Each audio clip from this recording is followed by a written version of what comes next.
Hello বন্ধুরা, welcome to hashtag study. আমি তোমাদের সঙ্গে অভিজিৎ। আমরা গত ক্লাসে অর্থাৎ পার্ট 1-এ আমরা একটা ক্লাস করছিলাম, সেটি হচ্ছে বাংলা ব্যাকরণ।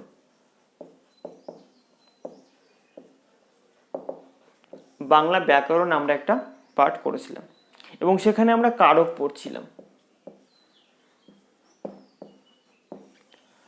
কারক থেকে কারকের শ্রেণী, কারকের সংজ্ঞা, অকারকের সংজ্ঞা, অকারকের শ্রেণী এবং নামপদ, ক্রিয়াপদ এবং তার সঙ্গে সঙ্গে কারকের উৎপত্তি, সমস্ত বিষয় নিয়ে কিন্তু আমরা অর্থাৎ পার্ট 1 ক্লাসে আমরা আলোচনা করেছি।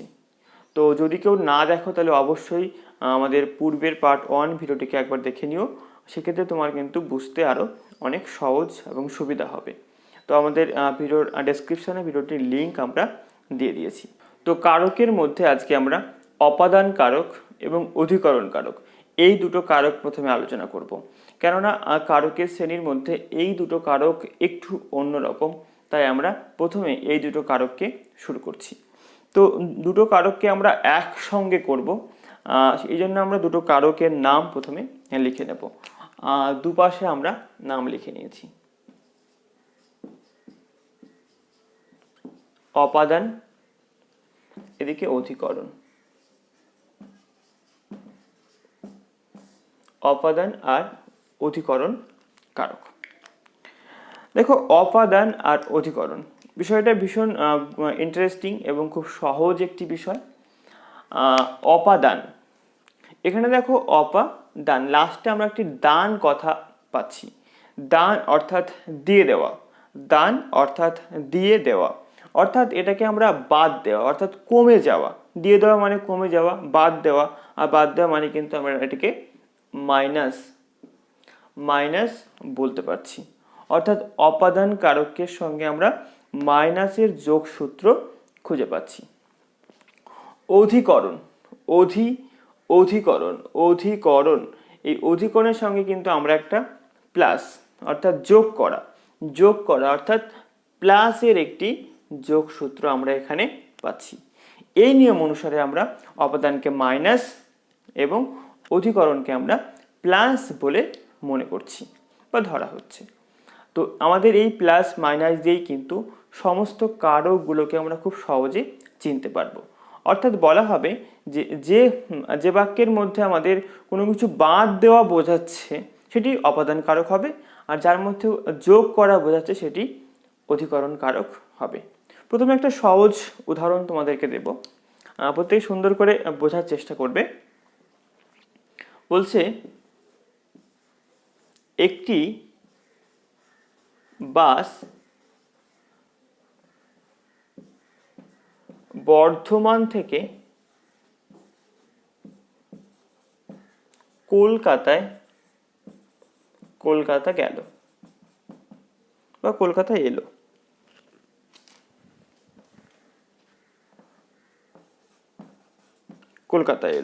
বলছে বর্ধমান থেকে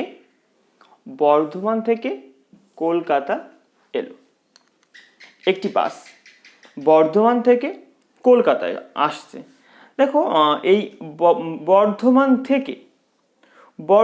থেকে এখানে মানে কি বর্ধমান থেকে অর্থাৎ বাদ যাচ্ছে, এক্ষেত্রে আমরা মাইনাসের ব্যাপার পাচ্ছি, বর্ধমান থেকে মাইনাস পাচ্ছি, অর্থাৎ এটি হচ্ছে অপাদান কারক। দেখো, কলকাতাতে কি বর্ধমান থেকে চলে এসে কলকাতায় যোগ হয়েছে, একটা প্লাসের ব্যাপার পাচ্ছি, তাই এটি হচ্ছে অধিকরণ কারক। প্লাস মানে অধিকরণ কারক, মাইনাস মানে অপাদান কারক। এটা কিন্তু ভীষণ ইন্টারেস্টিং, সবাই একটুখানি বোঝার চেষ্টা করো। নেক্সট দেখো, বলছে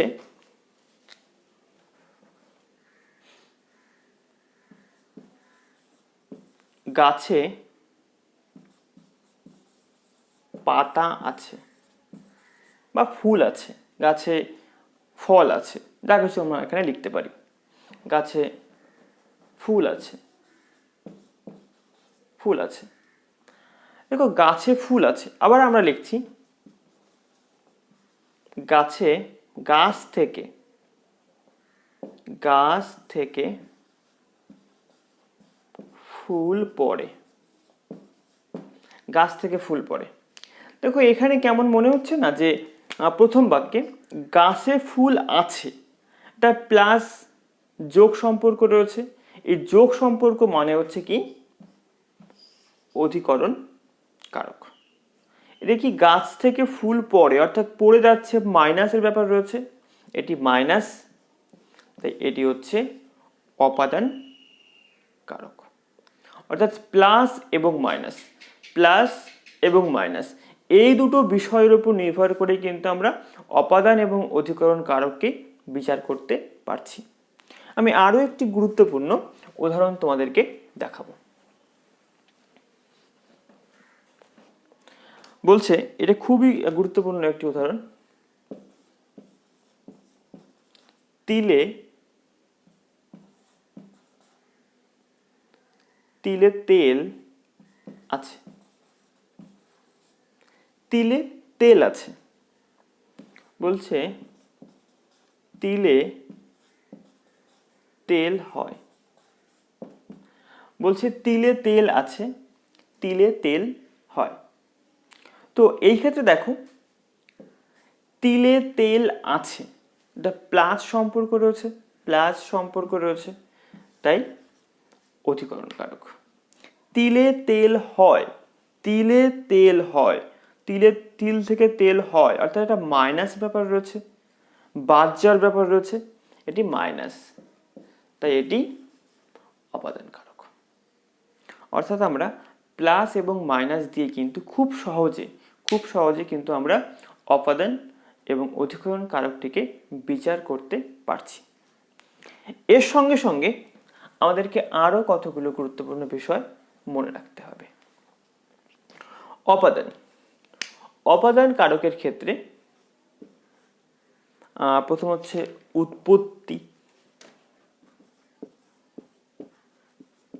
উৎপত্তি 2, পাপ 3, ভয় 4, বিপদ 5 থেকে। বাক্যের মধ্যে উৎপত্তি বিষয় কোনো কথা থাকলে, পাপ শব্দ থাকলে, ভয় শব্দ থাকলে, বিপদ শব্দ থাকলে এবং বাক্যের মধ্যে থেকে থাকলে, উৎপত্তি থাকলে, পাপ থাকলে, ভয় থাকলে, বিপদ থাকলে এবং থেকে থাকলে কিন্তু সেটা অপাদান কারক হবে। যেমন যদি উৎপত্তি বলি, বলছে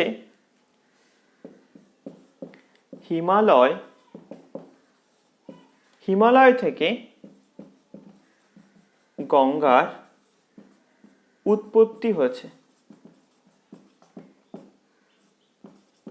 হিমালয় থেকে গঙ্গার উৎপত্তি হয়েছে, উৎপত্তি শব্দ রয়েছে এর মধ্যে, অর্থাৎ এটি অপাদান কারক। উৎপত্তি শব্দ আছে অর্থাৎ এটি অপাদান কারক। পাপ কি বলছে, পাপ ছাড়ে না বাপেরে, পাপ শব্দ আছে অর্থাৎ এটি অপাদান কারক। ভয়, মাকে খুব ভয় লাগে, ভয় আছে অর্থাৎ এটি অপাদান কারক। বিপদ, ঘরের বাইরে বিপদ, বিপদ আছে অর্থাৎ এটি অপাদান কারক। থেকে, ঘর থেকে বাইরে যাব, বাজার থেকে বাড়ি এলাম, থেকে শব্দ থাকলে সেক্ষেত্রে কি হবে, অপাদান কারক হবে। অর্থাৎ আমাদের প্লাস মাইনাস এবং উৎপত্তি, পাপ, ভয়, বিপদ থেকে একটা বিষয়, প্রথমত মাইনাসটাকে অবশ্যই মনে রাখতে হবে। মাইনাসের সঙ্গে সঙ্গে এই সমস্ত শব্দগুলো মনে রাখলে আমরা খুব সহজেই কিন্তু অপাদান কারক চিনতে পারবো এবং অপাদান কারক নির্বাচন করতে পারবো। এবার আমরা আসবো অধিকরণ কারকে।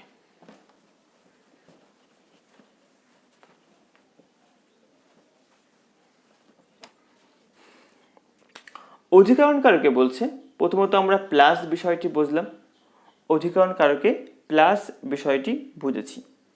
তার আগে আমি তোমাদের একটি উদাহরণ তোমাদেরকে দেব, যেটা তোমরা অবশ্যই কমেন্ট করে আমাকে জানাবে। বলছে মঙ্গলবার থেকে পরীক্ষা শুরু। মঙ্গলবার থেকে পরীক্ষা শুরু, এটি কোন কারক? তোমরা আমাকে কমেন্ট করে জানাবে। মঙ্গলবার থেকে পরীক্ষা শুরু, এটি কোন কারক? আমরা কমেন্ট করে জানাবে। এবার আসি অপাদান কারকে। প্লাসটি অবশ্যই আমাদেরকে জানতে হবে। প্লাস তো আমরা বিষয়টা বুঝে নিয়েছি। তার সঙ্গে সঙ্গে নির্দিষ্ট স্থান বোঝাতে হবে। নির্দিষ্ট স্থান বোঝালে সেটা অধিকরণ কারক হবে। সময় বোঝালে অধিকরণ কারক হবে। নির্দিষ্ট স্থান আর সময় বোঝালে অধিকরণ কারক হবে। তার সঙ্গে সঙ্গে বিষয় বোঝালে অধিকরণ কারক হবে। এবার প্লাসের উদাহরণগুলো আমরা দেখেছি। নির্দিষ্ট স্থান কি বলছে আকাশে প্লেন উড়ছে বা প্লেন উড়ে যাচ্ছে। আকাশে প্লেন উড়ছে, আকাশে পাখি উড়ছে, আকাশে ঘুড়ি উড়ছে। আকাশে ঘুড়ি উঠছে আকাশে, এটি কিন্তু অধিকরণ কারক। কেন? কারণ এটি নির্দিষ্ট একটি স্থান বোঝাচ্ছে। বলছে সময়, সকালে দৌড়াতে যাব। সকালে সময়, নির্দিষ্ট সময়কে বোঝাচ্ছে, এটি অধিকরণ কারক। 3টে থেকে পড়া শুরু হবে, অধিকরণ কারক। 23 তারিখে আমাদের যাত্রা শুরু, অধিকরণ কারক। কারণ নির্দিষ্ট সময় বোঝালে অধিকরণ কারক হবে। গ্রীষ্মকালে আমাদের ঘুরতে যাবার কথা, গ্রীষ্মকাল, এটা কিন্তু অধিকরণ কারক হবে। নির্দিষ্ট সময় বোঝালে অধিকরণ কারক হবে। এবার আমরা দেখব বিষয় কি বলছে অঙ্কে খুব কাঁচা। বিষয়, কোনো একটা বিষয়কে বোঝাচ্ছে, তাই এটি অধিকরণ কারক। বাংলাতে খুব পণ্ডিত, এটি অধিকরণ কারক। বলছে অঙ্কে পরীক্ষায় 30 পেয়েছে, অধিকরণ কারক। কেননা কোনো বিষয়কে নির্দেশ করে কোনো কিছু বলা বা কোনো কাজ করা, সেই ক্ষেত্রে কিন্তু অধিকরণ কারক হবে। তো আজকে আমরা অধিকরণ কারক এবং অপাদান কারকের বিষয়টি দেখলাম। আর তার সঙ্গে সঙ্গে আমাদের পার্ট 3 ক্লাস আসবে। পার্ট 3 ক্লাসটা অবশ্যই দেখবে, সমস্ত ক্লাসগুলোই কিন্তু দেখবে। আর আমার ব্যাকরণের সমস্ত বিষয়টি কিন্তু কভার করার চেষ্টা করছি। তো আগামী দিনে তোমরা আমাদের পাশে থেকো। সাবস্ক্রাইব না করলে সাবস্ক্রাইব করো, লাইক না করলে লাইক করো। তো তোমাদের এই লাইক কিন্তু আমাদেরকে এইভাবে কাজ করতে আরও উৎসাহিত করে। আজকে এটুকুই, দেখাবে পরবর্তী ভিডিওতে। প্রত্যেকে ভালো থাকো আর পরবর্তী ভিডিওর জন্য অপেক্ষা করো।